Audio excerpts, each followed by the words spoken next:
अपनी उम्मतेर जाबीन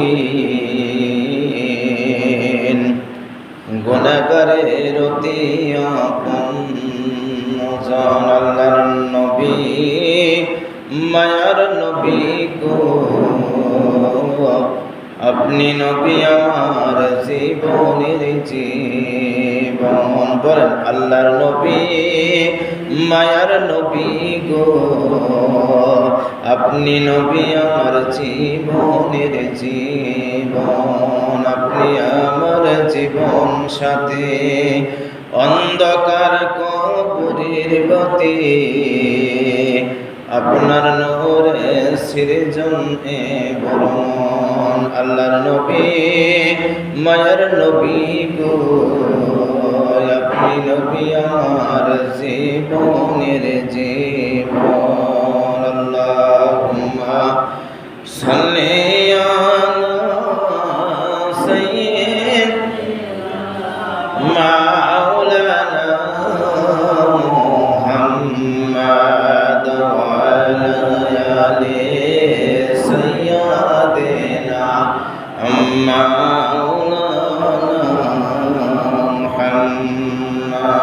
আমার ভাইরা 1,24,000 পয়গম্বর کرام আল্লাহ রাব্বুল আলামিন এই দুনিয়ার জমিনে পাঠিয়েছে তাদের সম্মান একরকম তাদের উম্মতের সম্মান একরকম আমার পীর আপনার নবী মুহাম্মদুর রাসূলুল্লাহ সাল্লাল্লাহু আলাইহি ওয়াসাল্লাম এই দুনিয়ার জমিনে 1,24,000 পয়গম্বর کرام আগমন করার পরে পাঠিয়েছে কিন্তু 1,24,000 পয়গম্বর کرام প্রত্যেকে এই দুনিয়ার জমিনে আপনার নবী মুহাম্মদুর রাসূলুল্লাহ সাল্লাল্লাহু আলাইহি ওয়াসাল্লামের উম্মত হওয়ার জন্য আল্লাহর দরবারে প্রার্থনা করেছে কথা ঠিক কিনা 2,24,000 পয়গম্বর کرام তারা আল্লাহর কাছে কি প্রার্থনা করছে হে রব্বুল আলামিন তুমি যদি আমাদেরকে এই দুনিয়ার জমিনে তোমার প্রেরিত পয়গম্বর নবী আখিরি জামান নবী মুহাম্মদুর রাসূলুল্লাহ সাল্লাল্লাহু আলাইহি ওয়াসাল্লামের উম্মত বানাইতে আমাদের সম্মান পদ মর্যাদা তোমার দরবারে বেড়ে যাইত প্রত্যেকে করছে আদম ও সাইফুল্লাহ হইতে প্রত্যেকে আর ইব্রাহিম আলাইহিস সালাম বলেছেন হে আল্লাহ তুমি আমার বংশ থেকে এমন একজন রাসূল তুমি প্রেরণ করো যে রাসূল আমার এই অসমাপ্ত কাজগুলো সমাপ্ত করতে পারে আল্লাহ তার দোয়া কবুল করেছেন দেখেন ইব্রাহিম আলাইহিস সালাম এই দুনিয়াতে যে সকল কাজ করেছে শতকরা 80% কাজ আমার নবী এই দুনিয়াতে তার উম্মতের জন্য বহাল রেখেছে কথা ঠিক কিনা বহাল রেখেছে কি জন্য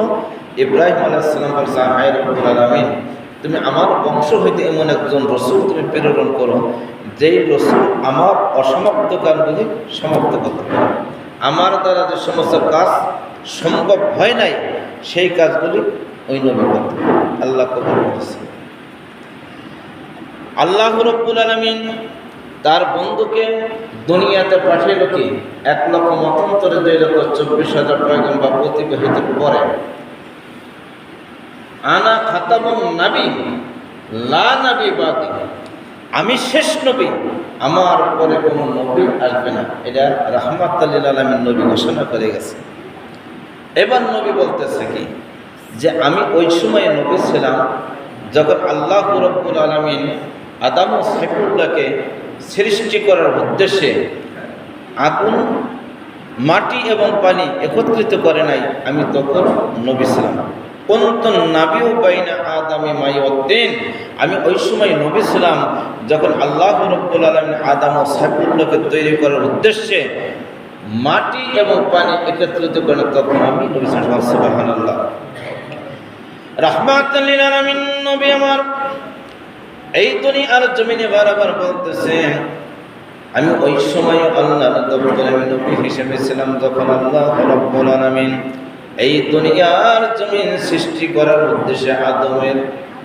কে সৃষ্টি করার উদ্দেশ্যে যখন মাটি এবং পানি একত্রিত করেন তখন আমি নবী ছিলাম এবার আল্লাহ রাব্বুল আলামিন এই দুনিয়ার জমিন সৃষ্টি করার উদ্দেশ্যে আদম ও সাইফুল্লাহ তৈরি করে ফেরার ইতিহাস ফেরেশতারা বাধাগ্রস্ত হইল আমার ভাইরা।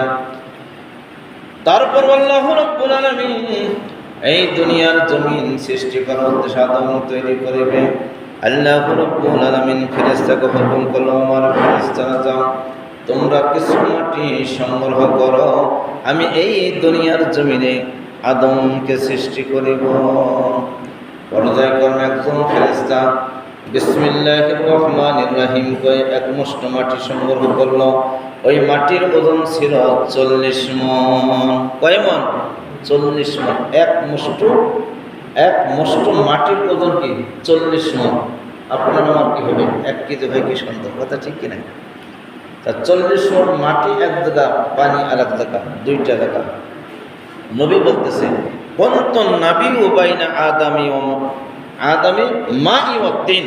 আমি ওই সময় নবী সাল্লাম যখন আদমকে সৃষ্টির উদ্দেশ্যে মাটি এবং পানি একত্রিত করে নাই। এবার আল্লাহ হুকুম করলো তোমরা এই মাটি এবং পানিটা একত্রিত করে মিশ্রিত করে ফেলো। মিশ্রিত হয়ে গেল। এবার আল্লাহ রাব্বুল আলামিন বলো তোমরা আদম তৈরি করো। আদমের বডি, এই যে বডিটা তৈরি শুরু হয়ে গেল। আদমের বডি তৈরি হয়ে গেছে, বিশাল দেহের আদম, 120 হাত লম্বা। বুখারী শরীফের হাদিস মোতাবেক, আমি তো দেখি নেই, কথা ঠিক কিনা? বুখারী শরীফের হাদিস মতে 120 হাত লম্বা, প্রস্থ বিশাল আদম হয়ে গেছে। আদমের হাত আছে, নাড়াইতে পারে না। চোখ আছে, তাকাইতে পারে না। মুখ আছে, কথা বলতে পারে না। পা আছে, হাঁটতে পারে না। টোকা দিলে টন টন শব্দ করে। এখন ফেরেশতারা হাসা শুরু করলো, আল্লাহ তুমি কি আদম তৈরি করলাম, যে আদমের চলার শক্তি নাই, কথা বলার শক্তি নাই, তাকানোর শক্তি নাই, কি আদম তৈরি করলাম? এবার আল্লাহ রাব্বুল আলামিনের দরবারে ওই ফেরেশতারা ফরিয়াদ করা হয়, রব্বুল আলামিন তুমি এমন একজন আদম তৈরি করলাম যেই আদমের চলার শক্তি নাই, কথা বলার শক্তি নাই, তাকানোর শক্তি নাই, হাঁটার শক্তি নাই, এমন আদম তুমি তৈরি করলা, তোমার এই আদম দ্বারা কোনো কাজে আসবে না।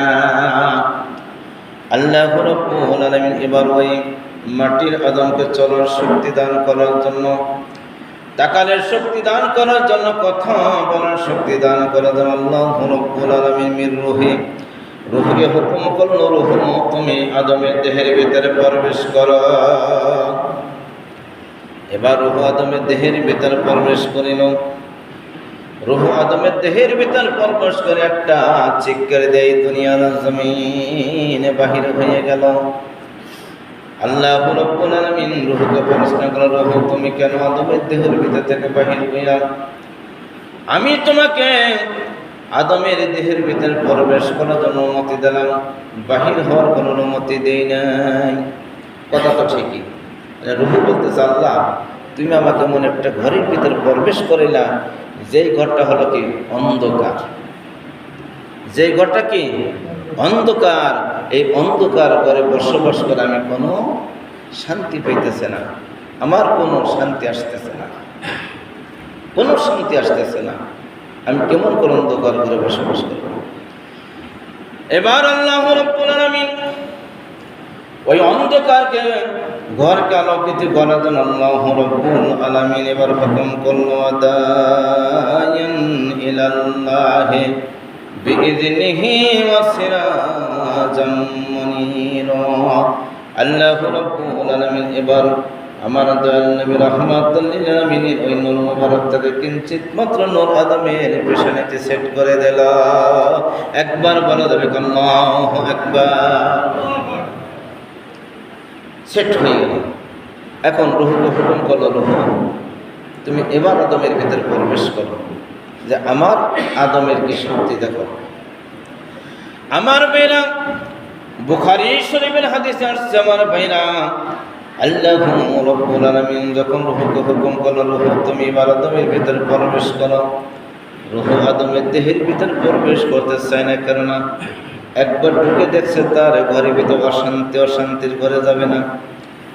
এবার আল্লাহ রাব্বুল আলামিন রুহকে বলল, রুহ আমি আল্লাহ তোমাকে হুকুম করলাম তুমি আদমের দেহের ভিতরে প্রবেশ করাও। রূহ আদমের দেহের ভিতরে প্রবেশ করলো। এবার রূহ আদমের দেহের ভিতরে প্রবেশ করে আল্লাহর দরবারে ফরিয়াদ করে, হায় রব্বুল আলামিন, তুমি আমাকে এমন একটা সুন্দর ঘরে বসবাস করার জন্য এখন অনুমতি দিয়েছ, যেই ঘরটা হলো আলোকিত, যেই ঘরের ভিতর তামাম সৃষ্টি জগতের সব কিছু আমি বসে বসে দেখতেছি। সকলে বলেন সুবহানাল্লাহ। হায় রব্বুল আলামিন, এই ঘরটা এখন আলোকিত, শান্তিময়, ভ্রান্তিময়। কিয়ামত পর্যন্ত তোমার আদম যদি এই দুনিয়ার জমিনে হায়াত পায় আর আমি যদি বসবাস করি, আমার কোনো কষ্ট হবে না, আমার কোনো দুঃখ হবে না। এবার রূহ আমার আল্লাহর দরবারে ফরিয়াদ করে, আল্লাহর দরবারে প্রশংসা করে। সকলে বলেন সুবহানাল্লাহ, আলহামদুলিল্লাহ, আল্লাহু আকবার। এই তাসবিহটি আমরা পড়ি আসরের পর, ফজরের পর, বেশিরভাগ পড়ে সুবহানাল্লাহ, সুবহানাল্লাহ, আলহামদুলিল্লাহ, আলহামদুলিল্লাহ, আল্লাহু আকবার, আল্লাহু আকবার। এটা বলে তাসবিহ, তাওহীদে তাসবিহ। এটা পড়লে কি হবে? যদি কোন আল্লাহর বান্দা একবার সুবহানাল্লাহ, আলহামদুলিল্লাহ, আল্লাহু আকবার এই তাসবিহ পাঠ করে, আল্লাহ পাক ওই বান্দাকে এতটুকু সওয়াব দান করে, আসমান এবং জমিনের খালি জায়গাটা ওই বান্দার জন্য আল্লাহ নেকিতে পরিণত করে। সুবহানাল্লাহ। রূহ আল্লাহর কাছে ফরিয়াদ করলো, হায় রব্বুল আলামিন, এই ঘর হলো আলোকিত, এই ঘরে আমি বসবাস করে এখন শান্তি পাইব, কিয়ামত পর্যন্ত হায়াত পেলে আমার কোনো অসুবিধা হবে না। আল্লাহুম্মা